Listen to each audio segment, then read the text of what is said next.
You remember this song? Fly with the stars in the skies. I am no longer trying to survive. I believe that life is a prize. How about this one? She just started to pop it for a nigga and look back and told me, baby, it's real. I know you remember this one. Condo up on Biscayne, still getting brain from a thing, ain't shit changed. How you feel, how you feel, how you feel? And this one. I can make your bed right.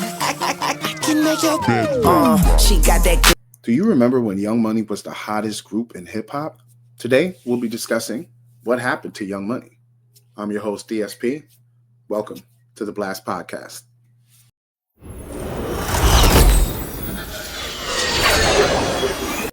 Welcome to another installment of the Blast Podcast. I'm your host, DSP, and today we'll be discussing the rise and fall of Young Money. Please be sure to subscribe to the channel, like the video, and leave some feedback in the comment section. I truly appreciate you giving me your time. Today I'll be covering the rise and fall of one of hip-hop's hottest crews. No matter how you felt about their music at the time, Young Money was at the top of the game. They were moving units and selling out shows. There's no denying the impact they had. Wayne had just completed a feature run like no other at the time. The Carter albums were cooking, and the Dedication series was the hottest mixtape on the streets. So when we heard he was starting a label, we wanted to know who these artists were going to be. He would announce that Mac Maine, Lil Chucky, Chanel, Lil Twist, Gutta Gutta, Tyga, J Mills, Drake, and Nicki Minaj will be the artists on the label. On paper, this roster had potential to keep Young Money in the conversation of being a top-tier label for a while. As you will see throughout this episode, they did not stay in the conversation for long. We're going to deep dive into how they became so hot, how they maintained it for a period of time, and then their inevitable downfall. I'll do my best to show you how did the hottest crew in hip-hop fall apart. Was it internal? Was it a concentrated effort to get the crew out of the game?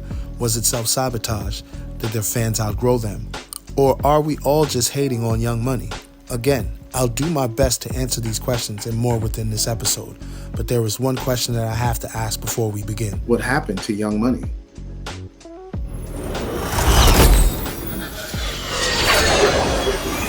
If we're going to discuss the rise of Young Money, we have to talk about the meteoric rise of Lil Wayne. As you all know, Lil Wayne came into the game under the Cash Money imprint. He was part of a group, the Hot Boys, and he was also a soloist. He would have a rap crew by the name of Squad Up, which would feature the likes of Kid and Currency. This was way before our topic of discussion. As I mentioned earlier, once Wayne became the focal point of the label, he took off. The first 3 installments of the Carter series, plus an insane feature and mixtape run, Lil Wayne was sitting on top of the rap world. No matter how you felt about his music back then, there was no denying his impact whenever he dropped something. Lil Wayne was the king of mainstream hip-hop at the time, so it was only right he would launch a label. With Squad Up disbanded, everybody wanted to know who's going to be on this label. Some of the artists he announced that would be part of the label I knew of.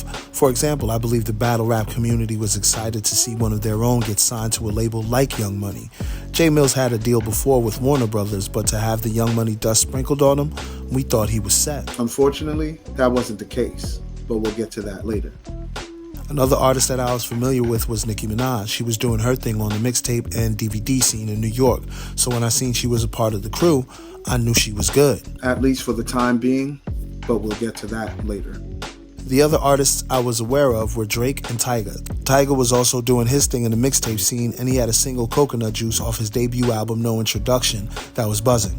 With his songwriting skills and charisma, he fit perfectly on the label.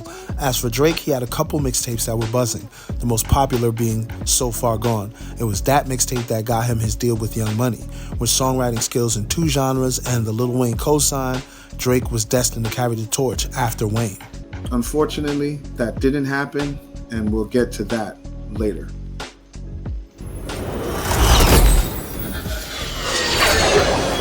As I mentioned earlier, Nicki was doing her thing on the mixtape and DVD scene prior to her signing with the label. On the Come Up DVDs is where she was seen the most, but she was featured on others as well. Perhaps her most popular mixtape releases are Sucker Free and Beam Me Up Scotty. Beam Me Up Scotty features one of my favorite songs from Nicki, which is Keys Under Palm Trees. She would sign with Young Money and go on a run that can't be denied by anyone. From her debut album Pink Friday all the way up to Pink Friday 2, Nicki has been a staple of female rappers at a time when there weren't many of them. I will never take that away from Nicki. From acting ventures to hosting her own podcast, Nicki's run isn't something to scoff at. You can say what you want about her music, but the masses loved it. Songs like Moment for Life, Super Bass, and Starships were mega hits for her and solidified her position at the top of women's rap. Let's not forget her feature verse on Monster. That verse is still getting praised today. Later on in her career, she would release fan-favorite songs like Chun-Li, Barbie Tings, and Megatron. These songs prominently feature her animated flow that all her fans love. Of course, she would do songs with her label mates where at times she would be the standout. Only a hater will say Nicki wasn't dominant in the rap game and that she wasn't breaking down barriers for female artists. As I mentioned in this section, Nicki had the hottest music out at the time. She was seen on TV shows and movies. Wherever Nicki was seen, best believe the needle was moving. There's no denying her influence and impact on the ladies that are doing their thing today.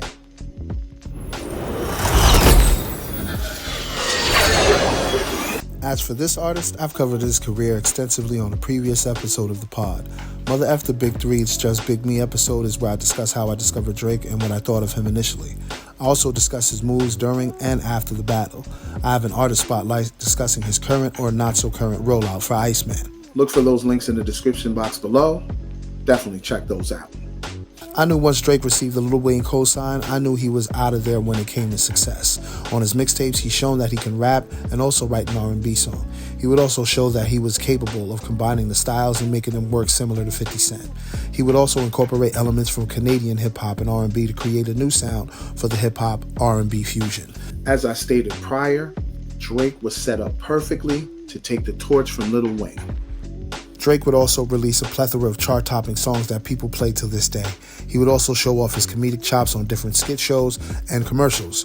Drake had the crossover appeal out the gate, and the execs of Young Money knew that and took full advantage.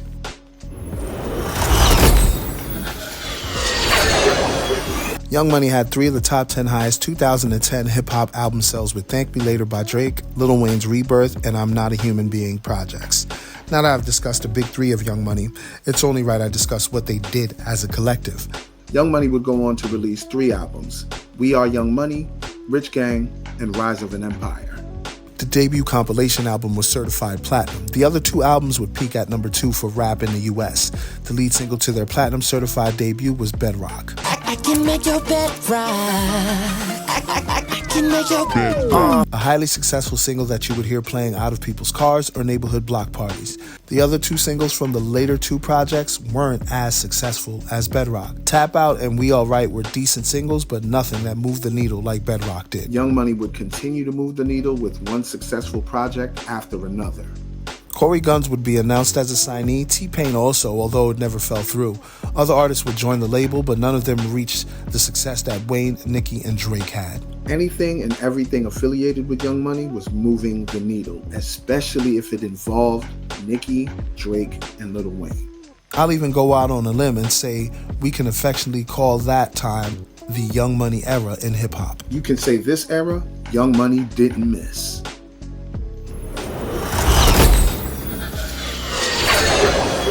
Remember how I mentioned earlier my excitement for J Mills signing to Young Money? Well, he would never release a project under the imprint, although it was teased several times. He was releasing mixtape during his tenure, but the people, including myself, wanted a J Mills major label debut. Everywhere he got signed, the execs were not messing with his music, so he would bounce. I thought him being on Young Money would get us that, but it didn't. How about Tyga, whom I thought would at least be at the level or not too far from Drake? He would release 2 projects under the imprint titled Careless World and Hotel California. Perhaps his biggest single during his time with Young Money had to be Rack City, which was the 3rd single released off the Careless World project. He also would release mixtapes during his tenure and after. Those are just some of the cracks I peeped when I was paying attention to Young Money. Here are some of the cracks that I seen from their big 3. The first crack I'd like to discuss really isn't a huge one that led to the fall of the group. The growth of Drake surpassed the group, and to be honest, the label.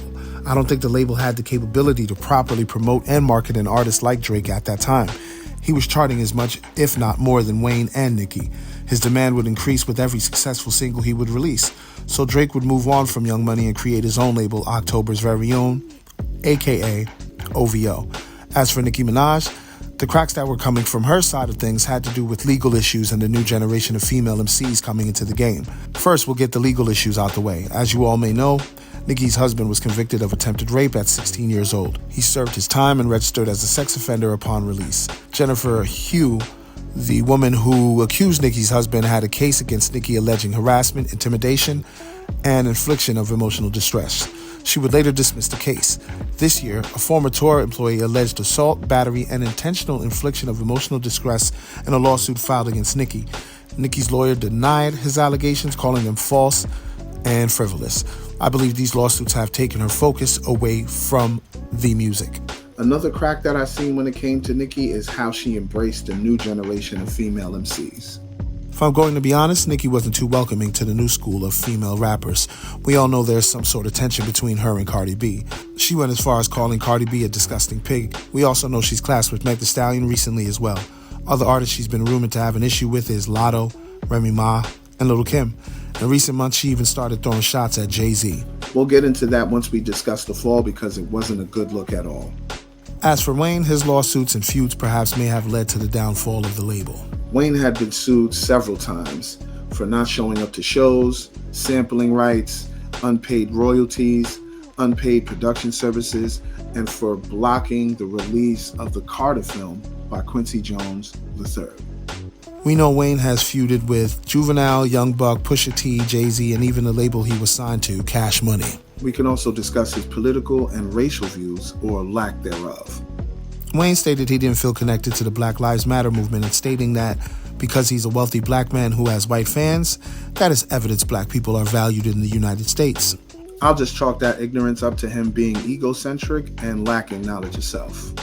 But perhaps the biggest crack that led to the inevitable fall of the label has to be when Wayne sold his master recordings and the Young Money catalog to Universal for $100 million.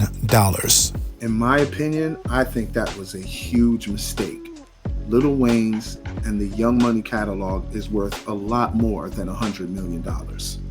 This includes Drake's pre-2018 album catalog that was released from the Young Money imprint. Once I heard that story, I felt that was the beginning of the end for the label.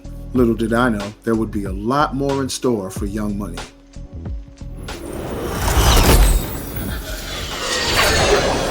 I just broke down the different cracks I've seen from the camp. Now, let's discuss the fall. As I mentioned prior, no matter what Nicki, Drake, and Wayne did, it moved the needle. People wanted to know where they were going to be, when they were going to be there, and what they were doing while they were there. As previously mentioned, they were the hottest crew in music at the time. One thing that led to the label's inevitable collapse is they never really signed any new successful acts. I spoke about J Mills and Tyga earlier. The T-Pain deal never came to fruition. And Corey Guns. I wholeheartedly believe if T-Pain had joined that label, he could have extended the life of his career and the label's run. I had previously mentioned the legal issues that the label and the artist had gone through. I also mentioned how Wayne had issues with his label, Cash Money. What I didn't know was these same issues affected Young Money artists as well.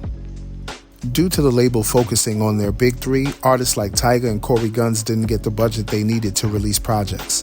The lawsuit I mentioned earlier where Wayne sold his and the Young Money masters to UMG was definitely the beginning of the end for the label. If the head of the label was willing to give away his music and his artist music for a lump sum that they'll never touch, that will create a rift between artists and label. 3 years after the lawsuit, Nicki Minaj ended her contract with Young Money and signed with Republic Records. I had mentioned prior that Drake had already moved on due to his meteoric rise while being part of Young Money.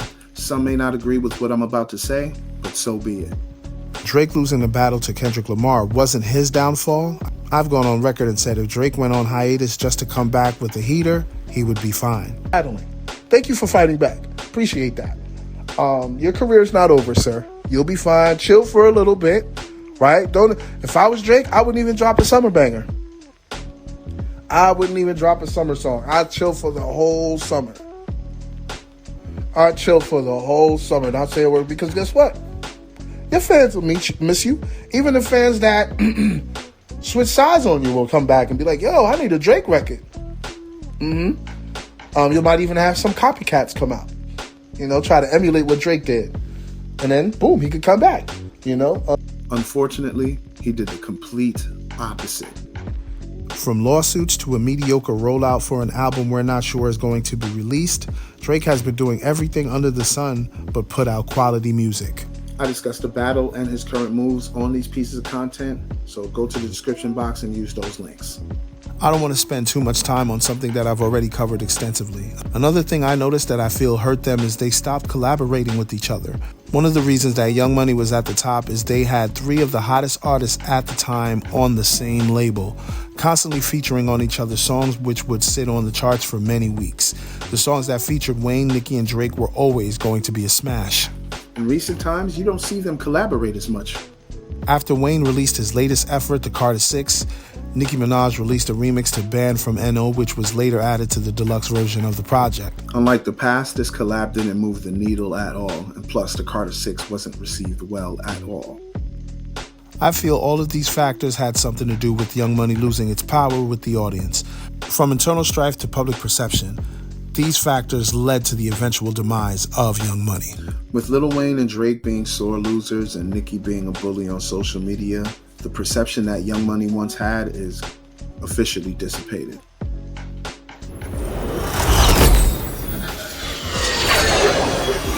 What goes up must come down.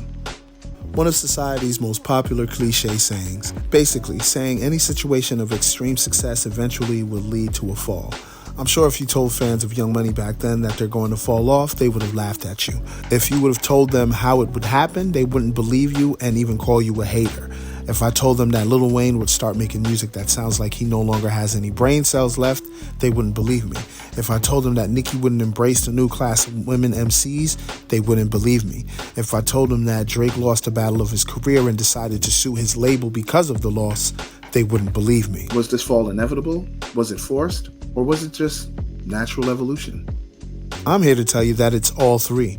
You're probably asking yourself, how was their downfall forced? It was actually forced by the people we discussed throughout the episode, particularly the big 3 of Young Money. The decisions and choices they made as individuals hurt the collective in the long run. For example, they were so focused on their big 3, they never got to release a third Tiger project, and Corey Gunz never got to release his debut under the Young Money stamp. And I won't get into the whole Jay Mills thing because that really bothers me. Those 3 artists alone, if they got the attention they needed, they definitely could have extended the shelf life of Young Money. To ask was it really a fall is a bit asinine from my perspective. You can go look at the charts during their run and how dramatically it shifted towards the tail end of it. And there are 2 things that factor into this. 1, they never grew as artists. What do I mean by that? The music is the same. For the decade that I did pay attention to Young Money, all their music sounded the same. Same concepts, same flows, and similar production styles. No growth. As a listener, I'll deal with your niche sound for a while, but eventually I want to hear some growth coming from the artists. Wayne, Nicki, nor Drake shown any growth in their music in the past decade. It's why they're not charting the way they used to. Folks get tired of the same old thing. 2, they took public perception for granted. What do I mean by that?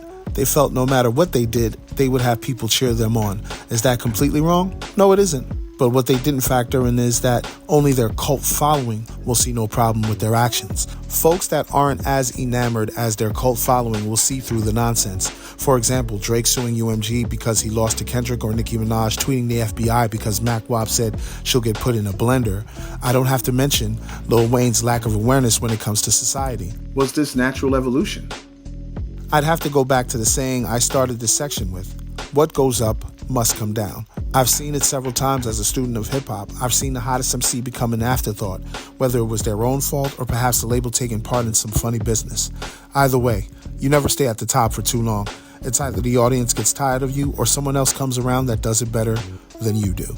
Sometimes the artists themselves self-sabotage their own career by saying or doing something stupid.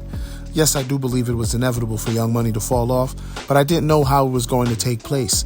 If you made it this far, I wanted to say thank you. Thank you for watching this episode and giving me your time. You could have been doing anything else, but you decided to give me your time, and I hope I didn't disappoint. Please be sure to hit the like button, leave a comment with some feedback, and subscribe to the channel if you haven't already. Once again, thanks for watching the video. I'm DSP, and this is the Blast Podcast.